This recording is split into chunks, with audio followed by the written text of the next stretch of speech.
अध्यक्ष महोदय, मैं आपका धन्यवाद देता हूं कि आपने मुझे महामहिम राष्ट्रपति जी के अभिभाषण पे बोलने का मुझे समय दिया है। अध्यक्ष जी, मैं सबसे पहले आपका अभिनंदन एवं अभिवादन करते हुए आग्रह करना चाहूँगा कि मुझे बोलने के लिए जो समय दिया है, मैं उसमें से 2 मिनट का समय महाकुंभ हादसे का शिकार लोगों की आत्मा की शांति के लिए खड़े होकर के मौन रखना चाहूँगा।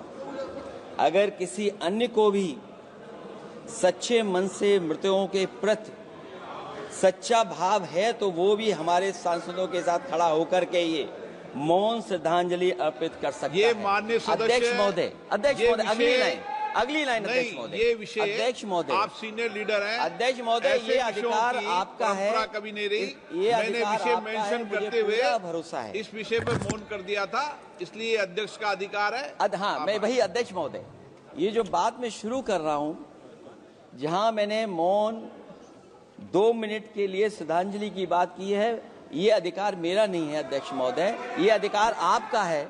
मुझे पूरा भरोसा है आप पर कि जब अभिभाषण की चर्चा खत्म हो रही होगी उस समय 2 मिनट का मौन श्रद्धांजलि जरूर दी जाए जो श्रद्धालुओं की जान गई है। नहीं अध्यक्ष महोदय, नहीं अभी 1 मिनट आप लोग कुछ मत बोलो। नहीं कुछ नहीं। अध्यक्ष महोदय, अभी तो अध्यक्ष महोदय मैंने बात शुरू नहीं की है, और जिन लोगों को तकलीफ है और जिनको दुख होना चाहिए उनके बारे में मैं, हालांकि वो बात मैं बाद में कहना चाहता था महाकुंभ के बारे में, लेकिन अध्यक्ष महोदय क्योंकि बहुत सारे माननीय सदस्य ये सुन नहीं सकते हैं, इसलिए मैं बात वहीं से शुरू करता हूं। आप देश के परम अभिभावक होने के नाते हमारा आपसे अनुरोध है कि जहां सरकार बजट के आंकड़े लगातार दे रही है, और जब मैंने अभिभाषण पढ़ा अध्यक्ष महोदय, बहुत सारे आंकड़े सरकार ने दिए हैं। आंकड़े देने से पहले महाकुंभ में मरने वालों के आंकड़े भी दे दें। महाकुंभ की व्यवस्था के बारे में स्पष्टीकरण देने के लिए मेरी मांग है अध्यक्ष महोदय, सर्वदलीय बैठक बुलाई जानी चाहिए। महाकुंभ आपदा प्रबंधन व खोया पाया केंद्र की जिम्मेदारी सेना को दी जाए। महाकुंभ हादसे के शिकार लोगों की मृत्यु, घायलों का इलाज, दवाइयों, डॉक्टर, भोजन पानी, परिवहन की उपलब्धता का आंकड़ा संसद में पेश किया जाए। महाकुंभ हादसे के लिए जिम्मेदार लोगों पर, महाकुंभ हादसे के लिए जिम्मेदार लोगों पर घोर दंडात्मक कार्रवाई हो। जिन्होंने सच छिपाया है उनको दंडित किया जाए।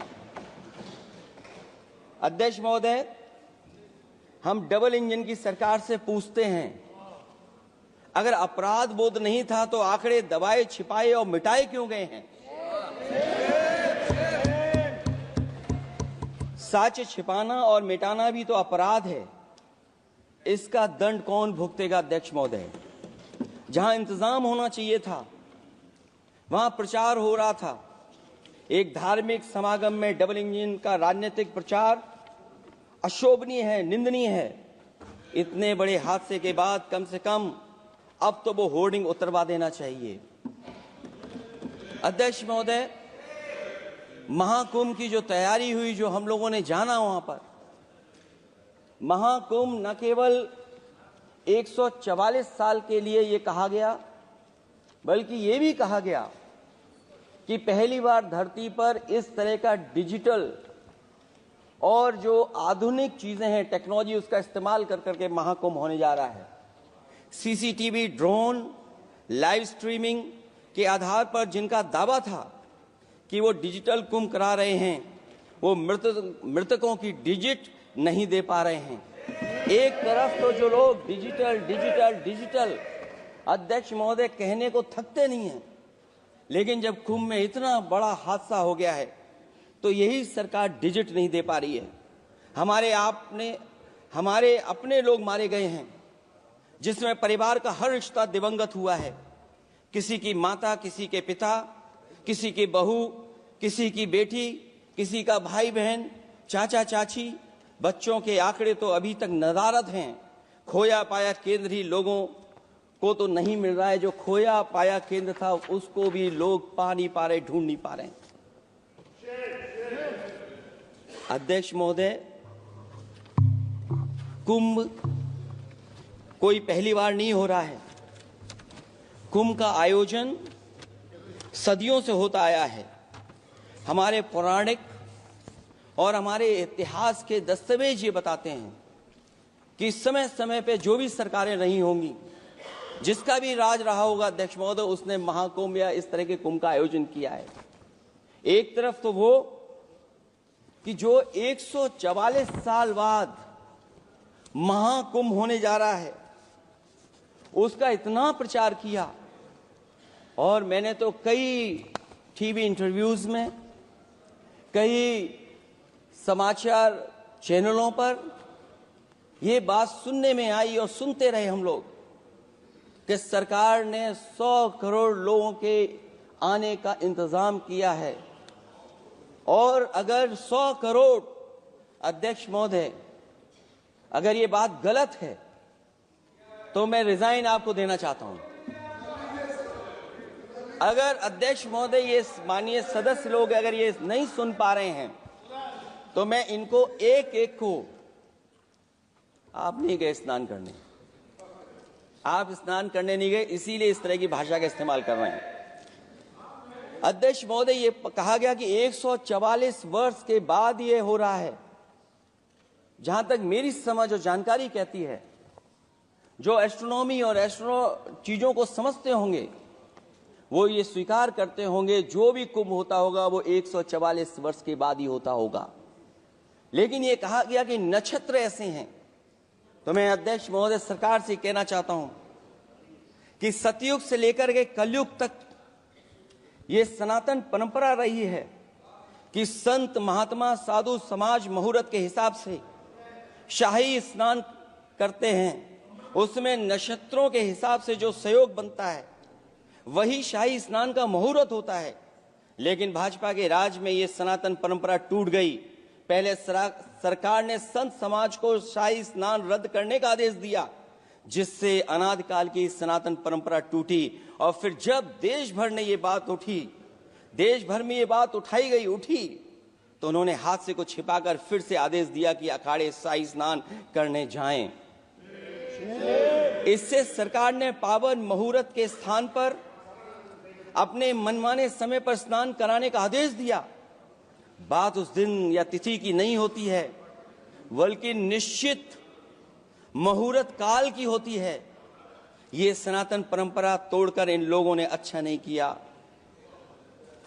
और ये क्या परंपरा टूटी है कि नहीं टूटी है, मैं समझता हूं अध्यक्ष महोदय मुझसे बेहतर सामने वाले ज्यादा जानते होंगे इसके बारे में। और जो लोग, अध्यक्ष महोदय, जो हम लोगों ने देखा वहां पर लोग पुण्य कमाने आए थे और अपनों के शव लेकर के गए हैं। चमत्कारी करिश्मा तो ये हुआ है, श्रद्धालुओं के शव मिल गए थे, पर सरकार स्नान करने वाले मरने वालों की बात स्वीकार नहीं कर रही थी। और इससे ऊपर ये बात जो वहां पर और हुई, अध्यक्ष महोदय, जब ये जानकारी हो गई कि कुछ लोगों की जान चली गई, लाशें हैं जो मोर्चरी में पड़ी हैं, अस्पताल में पड़ी हैं, उसके बाद सोचिए सरकार क्या कर रही है।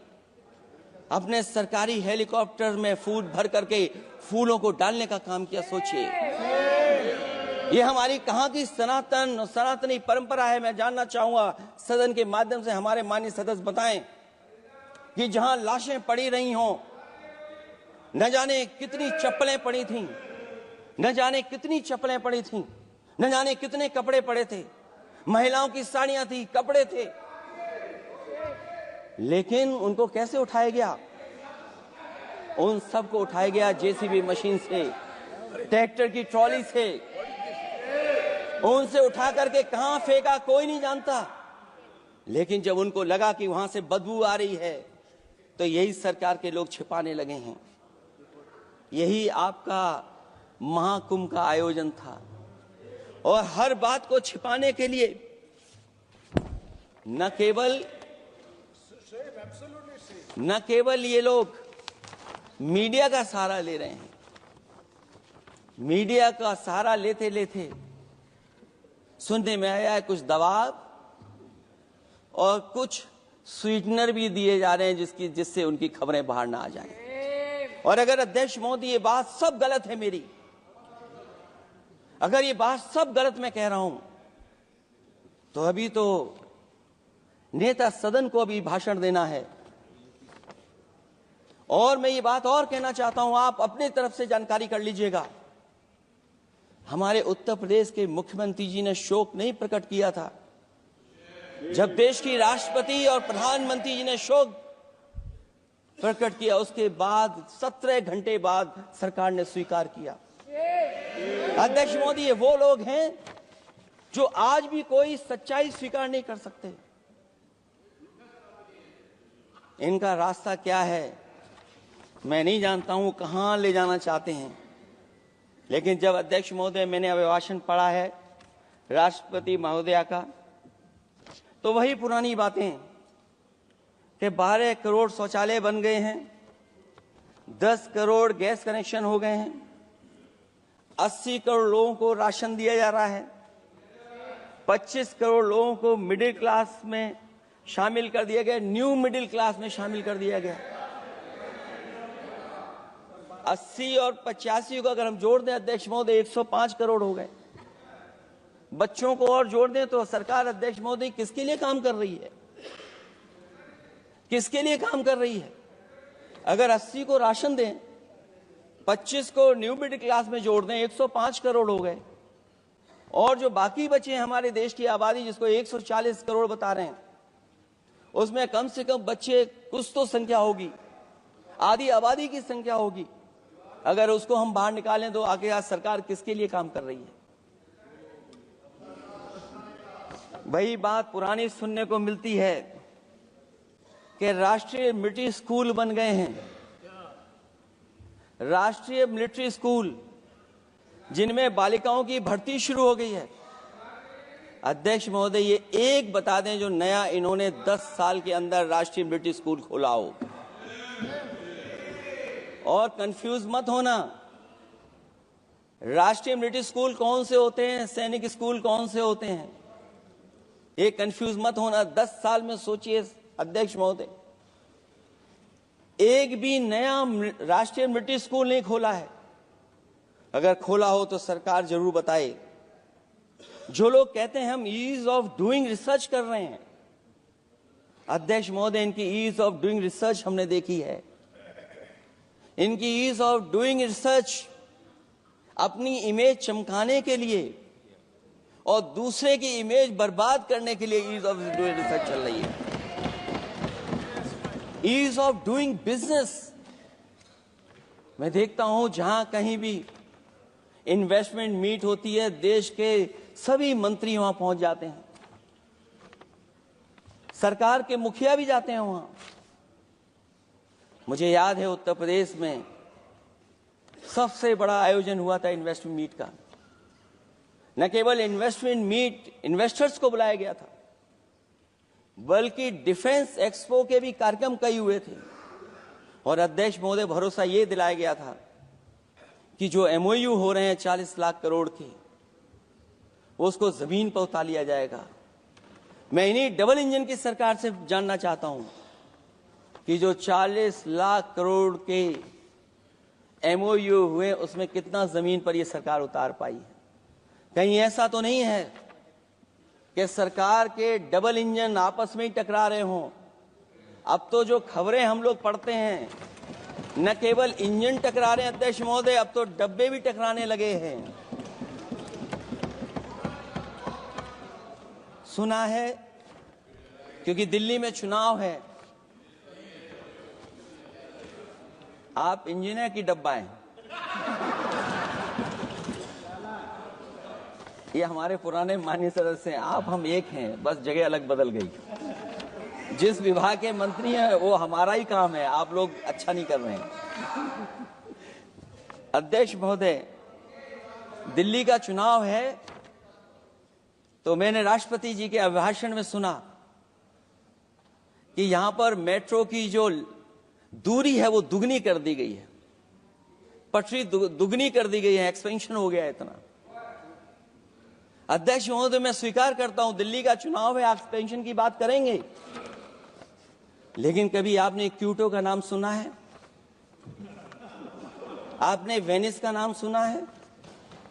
मैं अध्यक्ष महोदय आपके माध्यम से, जिसको क्यूटो बनाने के लिए सपना देखा गया था, 10 साल पूरे हो गए हैं, अभी तक वहां पर मेट्रो की शुरुआत नहीं कर पाए हैं। और अध्यक्ष महोदय, मैं ये बात इसलिए कह रहा हूं, अध्यक्ष महोदय मैं इसलिए बात कह रहा हूं कि जिस समय समाजवादी सरकार थी, जितनी भी मेट्रो आज यूपी में चल रही हैं, सब की सब समाजवादियों की देन है, एक भी आपकी देन नहीं है। और इस समय पर मैं याद करना चाहता हूं, उस समय देश के प्रधानमंत्री मनमोहन सिंह जी को जब मैं पहली बार मुख्यमंत्री बनकर के उनसे मिलने गया था, मैं बहुत सारे उनके काम उत्तर प्रदेश के लेकर के गया था।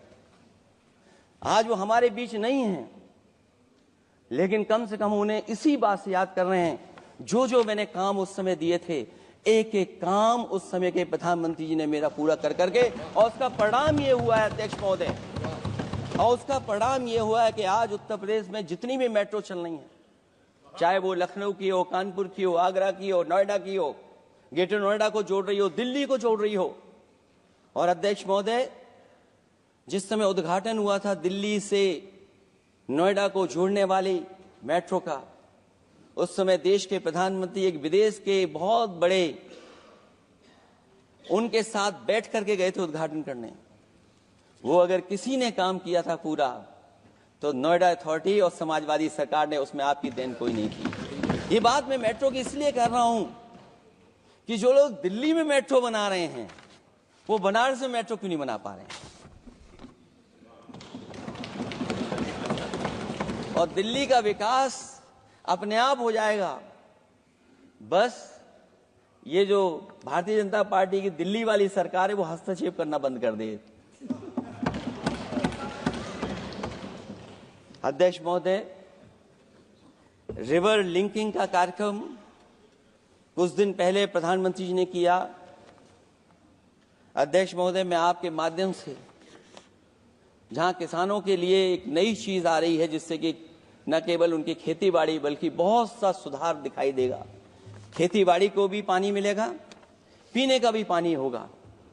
इंटरलिंकिंग पुरानी योजना है, और मुझे याद है जब पहली बार उसका MOU साइन हुआ था, उस समय दोनों प्रदेश के मुख्यमंत्री शामिल थे, लेकिन जब उद्घाटन हुआ है तो दोनों के प्रदेश के मुख्यमंत्री वहां से गायब थे।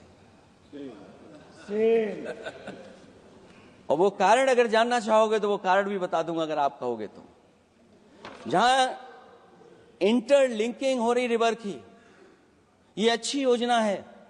40,000 करोड़ रुपए आप खर्च करने जा रहे हैं। लाखों लाख जमीन उत्तर प्रदेश और मध्य प्रदेश की सिंचाई के लिए शामिल हो जाएगी। लोगों को पीने का पानी मिलेगा, लेकिन जिनकी जमीन जाएगी उन किसानों को, गरीबों को क्या सरकार मदद कर रही है? लैंड एक्विजिशन मैंने भी की एक समय पर, और मुझे याद है अध्यक्ष महोदय, जब मैंने लैंड एक्विजिशन किया था, उसमें भारत का ये लैंड एक्विजिशन एक्ट नहीं आया था। मैंने किसानों से बातचीत की थी और किसानों से समझाया कि ये योजना से, परियोजना से क्या लाभ होने जा रहा है। वहां के किसान तैयार हो गए, और उसका परिणाम ये था कि 21 महीने में देश का सबसे बेहतरीन एक्सप्रेसवे और जमीन एक्वायर कर करके हम लोगों ने बना करके दिखा दिया। और जब उद्घाटन हुआ था तो उसमें भारतीय वायुसेना के विमान सुखोई और मिराज को उतार करके हम लोगों ने उद्घाटन किया था उसका।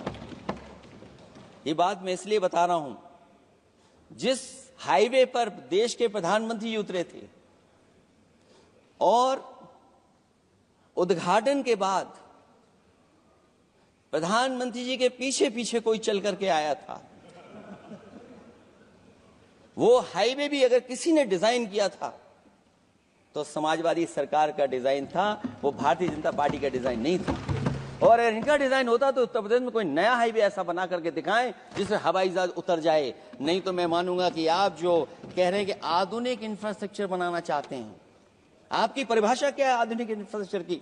और ये बात में जो इतनी घुमा फिरा के कह रहा हूं, वो बात में लौट करके उसी पे जा रहा हूं। अध्यक्ष महोदय, अगर 40,000 करोड़ की योजना बनी है रिवर इंटरलिंकिंग की, तो जिन किसानों की, जिन गरीबों की जमीन जा रही है, उन किसानों को आप सही तरीके से मुआवजा, मदद उनकी क्यों नहीं कर रहे हो आप? अध्यक्ष महोदय, मैं इस अभिभाषण के माध्यम से जब सदन में जवाब आए तो उन किसानों की मदद होनी चाहिए। वो किसानों के पास कुछ नहीं है। उसके बाद आपका जो पैकेज है, आपका पैकेज पता नहीं क्यों कंजूस बनाता है कोई, आपका पैकेज कंजूस बनाता है कोई।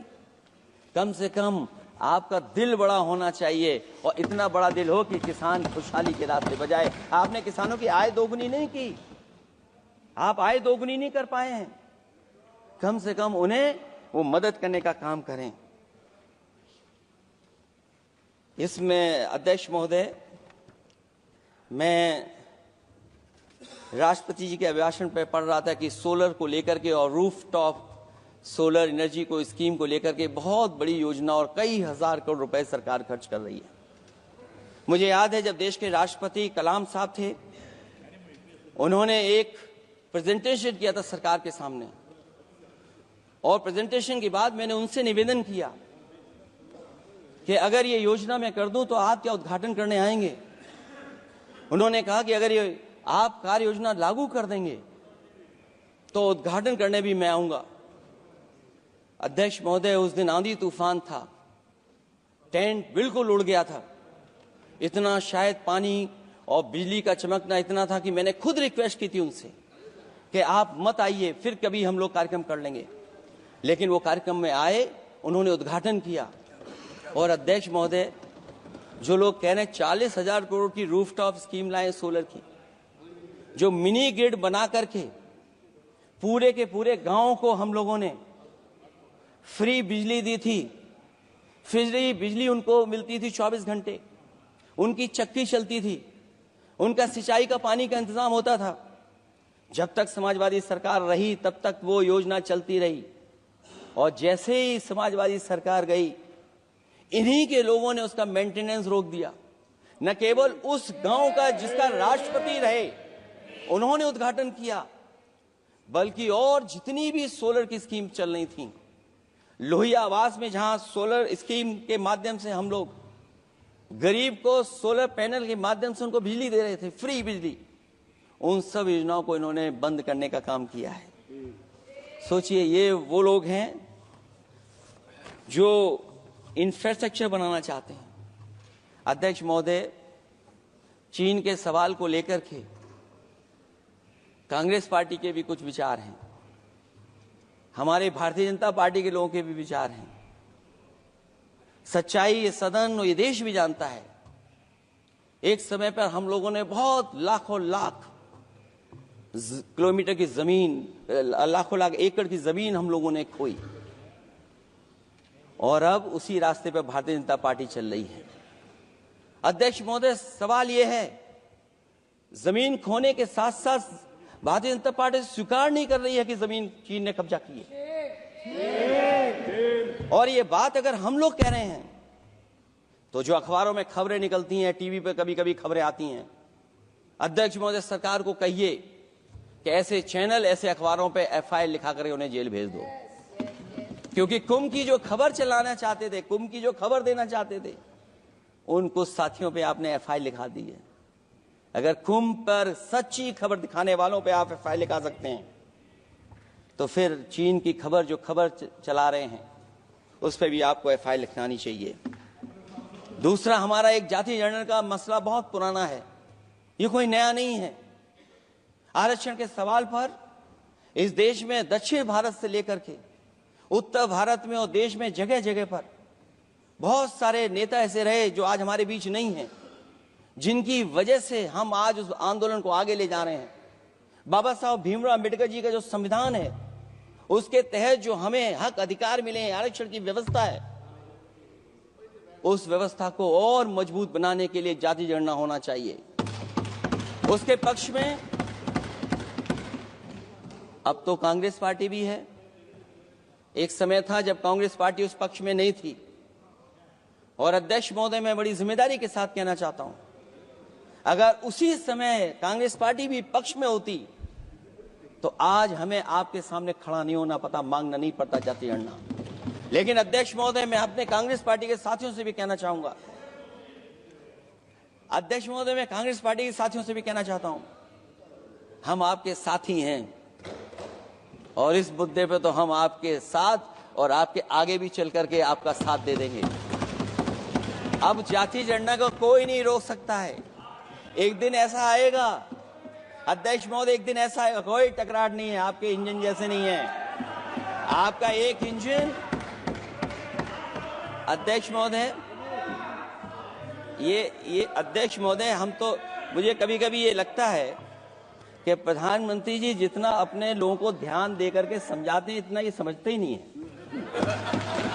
वो अध्यक्ष महोदय, वो सबसे ज्यादा सोशल मीडिया के बारे में जानकारी रखते हैं। आप भी जानकारी रखा करो। अगर आप जानकारी रखोगे तो आपको सच्चाई पता लग जाएगी।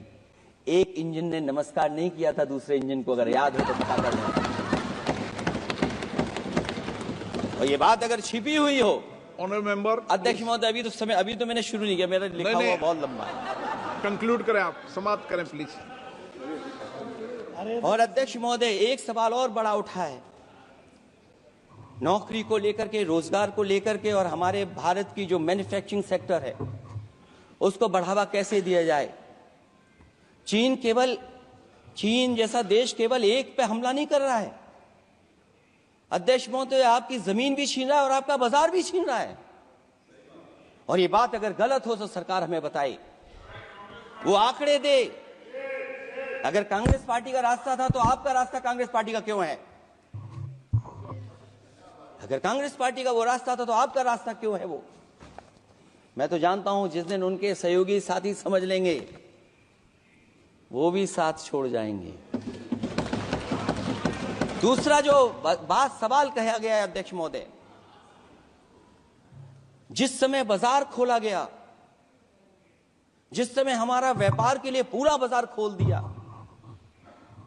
हमसे ज्यादा वित्त को समझने वाले इकोनॉमिस्ट और बहुत सारे जानकार लोग वो मुझसे बेहतर समझते होंगे, लेकिन मैं ये बात समझता हूं कि जिस समय बाजार खोला गया उस समय ध्यान उतना हमारे देश की अर्थव्यवस्था पर नहीं रखा गया।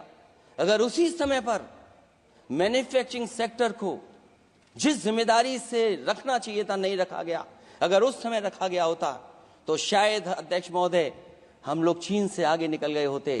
आज चीन आ गए, हम लोग पीछे हैं। क्या आप इनको ज्ञान दे रहे हो क्या? अध्यक्ष महोदय, अपना रास्ता तो वही है, साइकिल वाला। इसलिए अध्यक्ष महोदय, अगर मेरा समय है अभी, क्योंकि मैं बहुत कुछ लेकर के आऊं। और जहां तक इंफ्रास्ट्रक्चर की बात है, आप कहते हैं कि देश का आधुनिक इंफ्रास्ट्रक्चर बनेगा, न केवल उसके नागरिकों को एक बेहतर जीवन, देश की नई पहचान देता है, बल्कि देश को एक नया आत्मविश्वास भी देता है। अरे अगर ये बात सच है तो अध्यक्ष महोदय, मैं वो बात कहना चाहता हूं कि 2022 के चुनाव से पहले एक बुंदेलखंड एक्सप्रेस वे बनाया गया था, और जिसकी तैयारी को लेकर के देश के प्रधानमंत्री जी गए थे।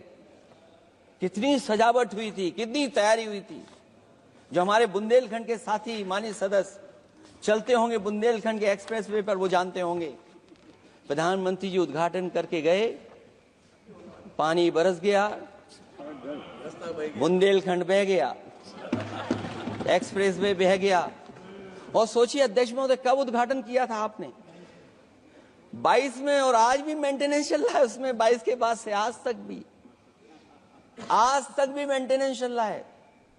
और कहीं अगर आपने जो गाड़ियां बाजार में ला दी हैं, जो बाजार में आजकल अध्यक्ष महोदय जो गाड़ियां आ गई हैं, अगर वो कहीं अपनी रफ्तार से चलेंगी तो या तो पेट दर्द होगा या कमर का दर्द होगा, दोनों में से एक के लिए तो इलाज जाना ही पड़ेगा। और वो कितने हजार करोड़ का बना? 14,000 करोड़ का। इसी तरह गोरखपुर लिंक एक्सप्रेसवे यूपी में 91 किलोमीटर, जो हमारे रोड की जानकारी रखते होंगे, एनएचआई की जानकारी रखते होंगे, वो जानते होंगे कि गोरखपुर लिंक जो 2022 में शुरू हो जाना चाहिए था, वो अभी तक शुरू नहीं हो पाया। वो 91 किलोमीटर का 7,283 करोड़ का बन रहा है। जो पूर्वांचल एक्सप्रेसवे, कभी समाजवादी सरकार ने उसको डिजाइन किया, उसको सब कुछ आगे बढ़ाया, वो 340 किलोमीटर का 22,000 करोड़ के लगभग का बना है। लेकिन जहां तक मैं बना करके छोड़ गया वहां से आगे नहीं बढ़ा। और अगर वो बढ़ गया होता तो बिहार और बंगाल के लोगों के लिए बहुत रास्ता आसान हो जाता। इसी तरह एक गंगा एक्सप्रेसवे बन रहा है, जिसके बारे में सरकार ने ये कहा कि हम कुंभ से पहले शुरू कर देंगे, कुंभ से पहले गंगा एक्सप्रेसवे शुरू हो जाएगा। अध्यक्ष महोदय, वो नहीं शुरू हो पाया। मुझे लगता है जिस रफ्तार से वो काम हो रहा है, अगला जब अर्ध कुंभ आएगा तब तक ही बन पाएगा वो। ये बातें मैं इसलिए बोल रहा हूं अध्यक्ष महोदय, क्योंकि यूपी को, बिहार को दे दिया, हमें कोई तकलीफ नहीं है। बिहार भी तरक्की करे, हम भी साथ देंगे बिहार का, कोई तकलीफ नहीं है। लेकिन यूपी में अगर कोई भी एक भारत सरकार के एनएचआई का एक्सप्रेसवे आया हो तो बता दे।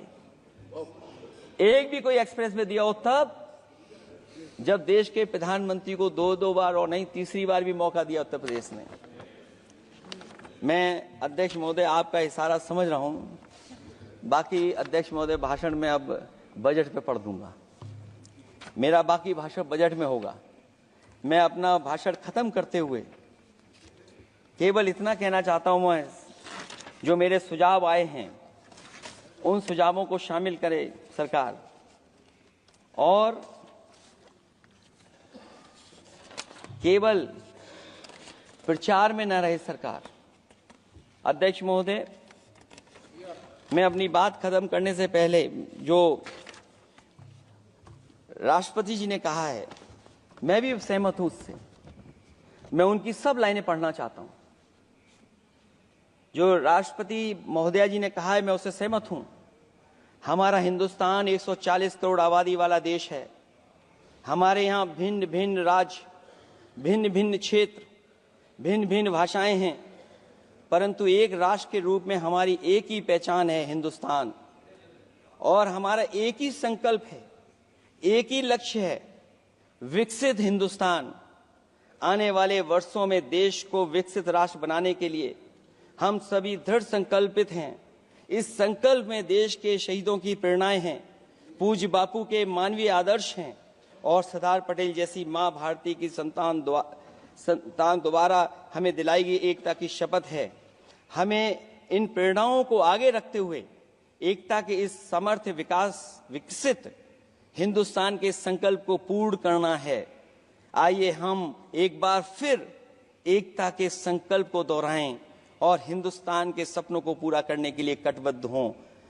जब हम साथ मिलकर बढ़ेंगे तो हमारी भावी पीढ़ियां 2047 में अवश्य विकसित, सशक्त, समर्थ, समृद्ध, सोशलिस्ट, सेकुलर, डेमोक्रेटिक हिंदुस्तान देखेगी। मैं इतनी ही बात कहते हुआ, क्योंकि 10 बजट आपने पेश किए हैं, वो आप समझ गए होंगे, आप समझ गए बात को जो मैं कह रहा हूं। अध्यक्ष महोदय, जो बात मैं कह रहा हूं वो बात वहां तक पहुंच गई है। उनके चेहरे बता रहे हैं कि बात वो पहुंच गई है। और मैं अपने अंत में बस यही कहूंगा क्योंकि 10 बजट के बाद ये अभिभाषण सुन रहे हैं हम लोग। 11वां बजट आ गया है। बजट हो ऐसा जिसमें सबके लिए उम्मीदें हों, समृद्धि की दिवाली और खुशियों की ईद हो। बहुत बहुत धन्यवाद अध्यक्ष महोदय, मैं आपका धन्यवाद देता हूं और सभी माननीय सदस्यों का जिन्होंने सुनने का काम किया। बहुत धन्यवाद।